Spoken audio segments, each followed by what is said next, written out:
Pak, sedikit Pak terkait dengan diplomat Kemlu Pak, mungkin dari polisi ada statement Pak.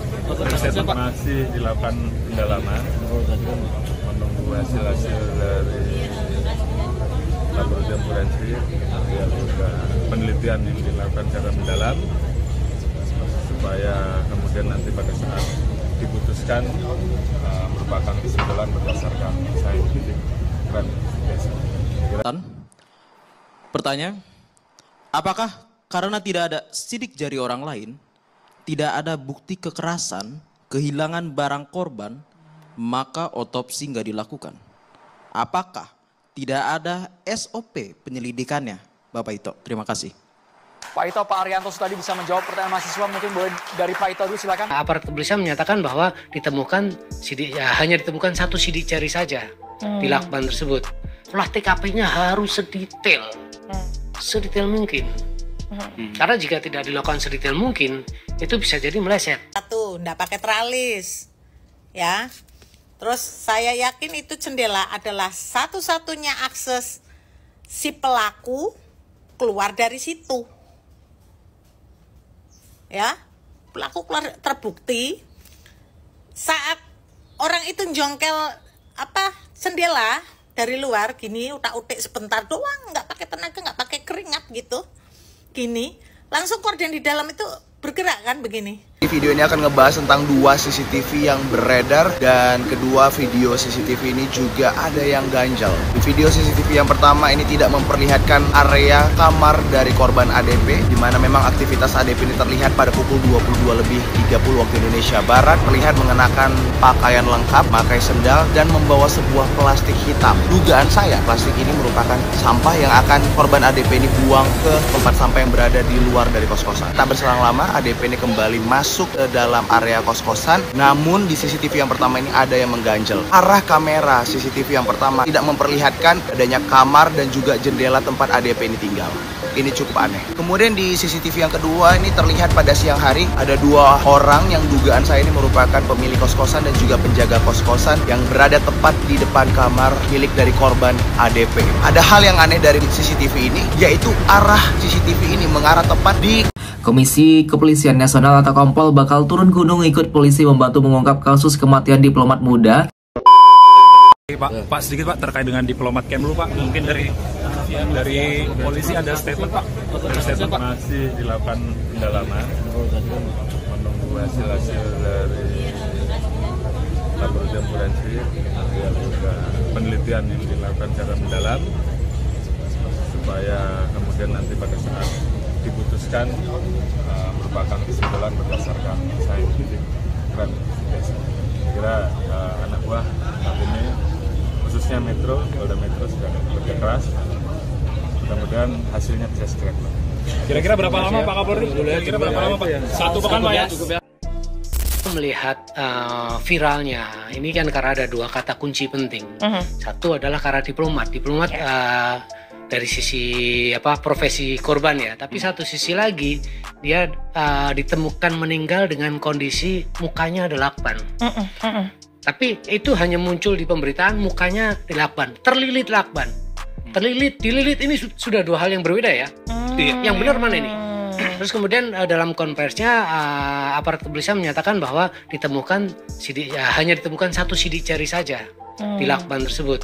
Olah TKP-nya harus sedetail mungkin. Karena jika tidak dilakukan sedetail mungkin, itu bisa jadi meleset. Selain itu juga harus forensik terhadap korban. Forensik tidak hanya fisik, tidak hanya jenazahnya di forensik, tetapi juga psikologi. Artinya kalau selama ini banyak asumsi, ya karena yang muncul baru sedikit. Fakta-fakta yang muncul baru sedikit. Kalau fakta yang muncul udah banyak, lain cerita itu. Bahwa kriminolog itu tidak memiliki kewenangan untuk menetapkan siapa pelaku atau menyimpulkan suatu kejahatan, menyimpulkan kasus hukum ya. Nah, tapi dalam konteks kematian yang tidak wajar, ya, Anda melihat nggak? Anda melihat kasus kematian diplomat itu wajar apa nggak sih? Bahwa kemungkinan apa yang disebut dengan silent crime bisa saja terjadi. Kemungkinan ya. Kemungkinan. Probability ya. Ada dugaan-dugaan, kalau dia mau dibunuh, pola pembunuhan. Kalau dikatakan rapi seperti itu proses perencanaannya panjang. Gak bisa langsung ketemu, gue bunuh lu.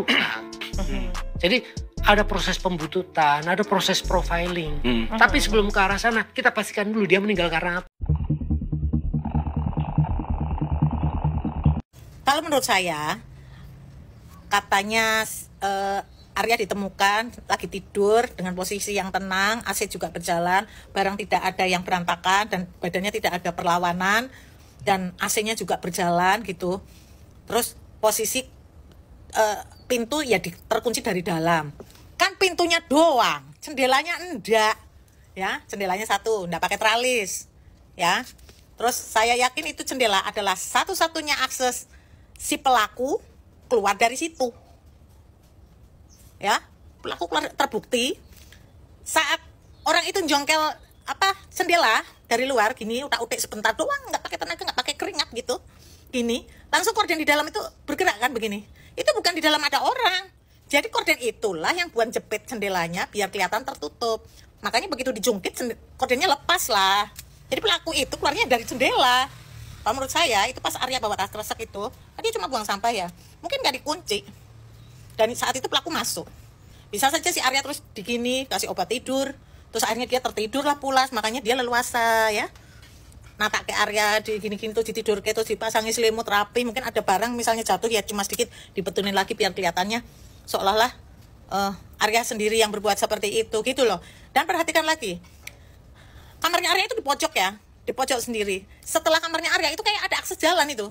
Saya sempat lihat itu, ada akses dari sana bisa jalan. Nah pertanyaannya sekarang harusnya polisi lebih pintar lagi ya. Masalah CCTV yang malam hari dan pagi sudah kelihatan berbeda dan banyak heboh dibahas ya. Malam hari pintunya Arya sama jendela nggak kelihatan. Paginya dengan ajaibnya bisa kelihatan semua seperti framing. Bahwa ini loh, ya kan dari dalam nggak ada gitu loh. Sekarang polisi harus pintar cari tahu siapakah aktor utama, siapa penguasa CCTV itu. Ya kan nggak semua orang punya kuasa di CCTV itu. Bisa aja dari jarak jauh pakai HP ya, biar nengok sana dulu. Oknum biar masuk dulu ke kamarnya Arya. Kalau itu eksekusi sudah selesai dikembalikan lagi ke tempat semula kan bisa. Ya cari tahu terus CCTV yang dari jalan siapa saja yang keluar masuk ke rumah itu. Jam berapa yang keluar dari rumah itu. Begitu. Kalau menurut aku itu pelaku lewatnya jendela. Udah kelihatan itu dari korden yang kejepit begini. Ini buat ganjel seolah-olah itu tertutup. Dan itu yang utak-utik itu loh, bisa nggak panik nggak apa ya? Kalau saya ya heboh banget lihat kayak gitu, ngeri banget. Biasanya jam 7, jam 8 orang masih wajar tidur. Kita pun kalau menelepon teman kita tidak diangkat pagi-pagi jam 8, oh mungkin masih tidur. Ngorok, lelah. Kalau pintu kamarnya kita ketok nggak dibuka, oh masih tidur. Tapi kenapa penjaga ini jam 7.37 sudah berani mencungkil jendela kamar orang lain? Apakah mereka tidak berpikir si Arya mungkin tidur atau tidak pulang? Kenapa mereka berani mencungkil? Berarti mereka sudah yakin bahwa Arya, orang yang di dalam kamar, sudah meninggal. Dan mereka tidak menunjukkan rasa kaget, shock. Dan dia punya kartu akses masuk, si penjaga. Padahal keterangan kepolisian yang punya kartu akses masuk hanya Arya. Tapi si penjaga punya. Dan mereka berdua tidak menunjukkan rasa kaget. Kita saja. Kalau orang normal ini ketika melihat mayat atau menduga ada mayat, pasti kita nggak berani membuka. Apalagi sampai melihat. Ini mereka santai membuka.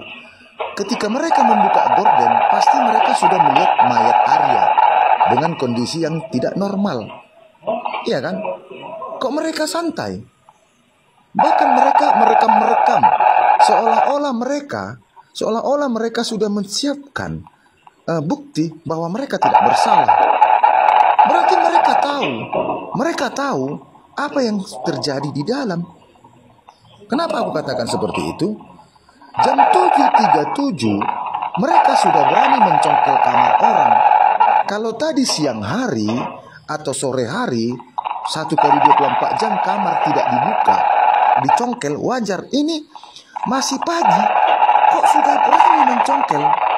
Dan mereka tidak menunjukkan gelagat yang takut, khawatir, mundur, teriak, atau minta tolong. Malah mereka santai merekam. Coba loh, ada mayat di dalam. Mereka tidak khawatir, tidak takut. Ya, kenapa? Santai merekam. Dan si baju garis-garis putih masuk ke dalam santai. Ini kan merusak TKP. Ada apa ini? Dan hanya orang dalam yang bisa menggeser sudut kamera, karena hanya dia yang tahu melihat monitor CCTV di mana sudut digeser, di mana tidak terlihat. Bahkan dia santai menghidupkan lampu, mematikan lampu. Aneh nggak? Kenapa mereka harus merekam?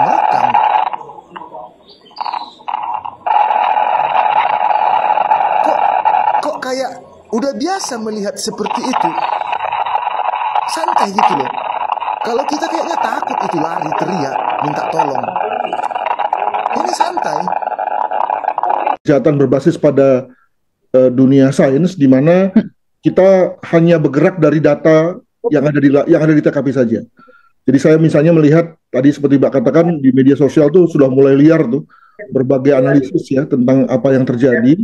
Iya. Semuanya lebih bersifat dari luar ke dalam ya, dari luar dicocok-cocokkan, dikait-kaitkan dengan di dalam, nanti jadinya cocokologi ya, gitu ya.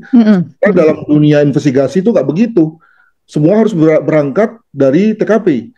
Nah, ketika TKP-nya misalnya mengatakan tidak ada sidik jari orang lain misalnya, ya itulah faktanya kan gitu. Nah, untuk itu maka dalam rangka pengumpulan fakta tersebut, maka selain fakta-fakta fisik yang sudah dikumpulkan oleh polisi melalui hasil CCTV, demikian juga pengamatan terhadap kunci di mana tidak ada kunci yang rusak ya.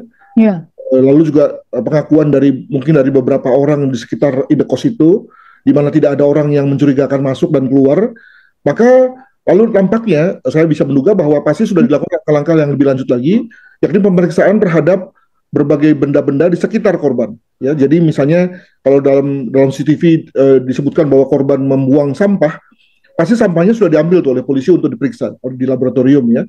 Demikian juga misalnya kalau ada obat-obat pasti sudah diperiksa tuh, atau sedang diperiksa oleh kepolisian melalui pusdokesnya misalnya. Demikian juga misalnya jika di situ ada gelas gitu pasti sudah diperiksa untuk mengetahui apakah ada sidik jari dan sidik jari siapa gitu ya. Nah, nampaknya itu yang kemudian masih membuat hasil otopsi belum bisa diumumkan karena biasanya hasil laboratorium kan butuh ada waktu beberapa hari ya gitu ya. Nah, sementara terkait dengan otopsi sendiri, saya kira setelah beberapa hari ini pasti sudah selesai nih, sudah namun belum diumumkan, mungkin karena masih menunggu hasil pemeriksaan laboratorium terhadap hal-hal yang tadi saya sebutkan gitu ya. Sehingga begitu semuanya sudah dikeluarkan, sudah ditemukan oleh dokter, kedokteran forensik, barulah kemudian diumumkan. Nah, maka ketika sudah diumumkan semuanya, barulah kemudian sudah diketahui secara pasti sebab mati. Nah, sebab mati itu pun juga sebenarnya masih menyisakan pertanyaan tentang mengapa, apa motifnya. Namun minimal kita sudah masuk ke satu fase yang membuat terlalu banyak spekulasi itu berhenti ya, antara membunuh atau bunuh diri. Ya, saya pribadi masih beranggapan bahwa ini bunuh diri ya, tapi fakta yang kemudian dirilis oleh kepolisian. Demikian.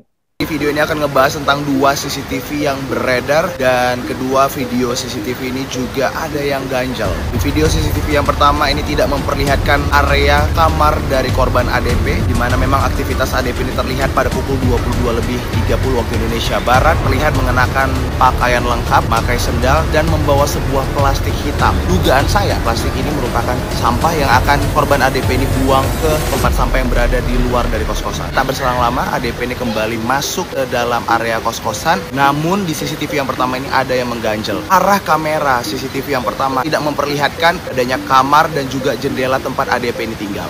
Ini cukup aneh. Kemudian di CCTV yang kedua ini terlihat pada siang hari ada dua orang yang dugaan saya ini merupakan pemilik kos-kosan dan juga penjaga kos-kosan yang berada tepat di depan kamar milik dari korban ADP. Ada hal yang aneh dari CCTV ini, yaitu arah CCTV ini mengarah tepat di pintu kamar dan juga jendela dari setempat, korban ADP ini ditemukan meninggal tidak wajar dengan kepala dililit lakban. Kemudian salah seorang pria yang mengenakan pakaian putih ini menggunakan obeng untuk membuka jendela secara paksa. Setelah itu, ini ditemukan korban ADP ini meninggal dengan cara tak wajar, kepala dililit oleh lakban. Salah seorang yang mengenakan pakaian putih ini kemudian masuk ke dalam kamar untuk melihat dan mengecek kondisi kamar. Gak berselang lama, kemudian ia keluar dan menghidupkan lampu dari kamar kos-kosan korban ADP. Kemudian salah seorang yang merekam menggunakan handphone ini juga masuk dalam kamar, dan terlihat salah seorang yang menggunakan pakaian putih ini juga ikut masuk dengan merekam aktivitas ataupun kejadian di kamar kos-kosan milik ADP. Ini ada mengganjal pemirsa, di mana memang terlihat ekspresi wajah mereka ini tampak biasa saja. Tidak ada kekhawatiran ataupun kematian yang terjadi